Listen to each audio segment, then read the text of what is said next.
कांग्रेस ने असम के वोटर्स से 5 गारंटियों का वादा कर दिया है।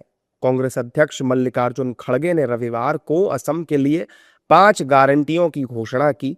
इन घोषणाओं में महिला कल्याण, सभी के लिए स्वास्थ्य सेवा, भूमि अधिकार और जुबीन गर्ग की मौत के मामले में न्याय पर जोर दिया गया है।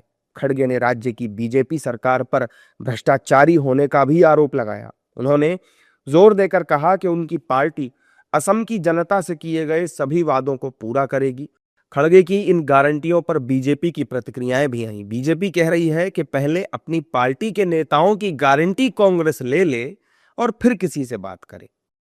वो जो है वो देश में गारंटी का ठेका लेके घूम रहे हैं। अरे भैया, पहले अपनी पार्टी और अपनी पॉलिटिक्स और अपने जो नेता हैं उनकी तो गारंटी ले लो पहले, कि कहाँ जाएंगे, क्या बोलेंगे, कैसे कहेंगे, किस तरह की निगेटिविटी से भरी हुई बात करेंगे। तो जब तक जो है वो इस तरह के डायनेस्टी के डिफाल्टर डींगबाजों की जो पार्टी है, वो जब तक जो है वो अपनी पार्टी के, अपने जो डायनेस्टी के डिफाल्टर डींगबाज हैं उनकी गारंटी नहीं ले पाएगी, तब तक जो है वो देश उनकी किस गारंटी पे विश्वास करेगा। मुद्दा यह है कि कांग्रेस की किसी बात पर जनता को भरोसा ही नहीं है। ऐसी गारंटियां हारने वाले कुछ भी दे सकते हैं। उनको ये ज़रूर विश्वास है कि मोदी है तो मुमकिन है, मोदी है तो जो बोलेगा वो करेगा। बाकी कांग्रेस क्या बोलती क्या करती है, इन वर्षों में दुनिया ने उसको देख लिया है। अब उनकी बातों की विश्वसनीयता शून्य है।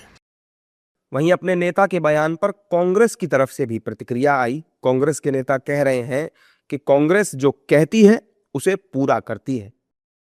नहीं, निश्चित तौर से हमारी सरकार वहाँ बन रही है और हम जो हमारे राष्ट्रीय अध्यक्ष जी ने कहा है उसको हम पूरा करेंगे। और कांग्रेस हमेशा जो कहती है वो उसको पूरा करती है, चाहे वो असम हो चाहे केरल हो। जो हम जहाँ कहेंगे उसको पूरा करेंगे। दरअसल असम विधानसभा चुनाव की तारीख नजदीक आने लगी है, जिसकी वजह से असम की सियासत में बयानबाजी भी तेज हो गई है। अब कांग्रेस अध्यक्ष खड़गे की गारंटियां चर्चा में हैं। हालांकि बीजेपी इसे झूठे वादे करार दे रही है। बहरहाल दोनों ही राजनीतिक दल चुनाव में जीतने का दावा कर रहे हैं और एक दूसरे पर हमलावर भी हैं।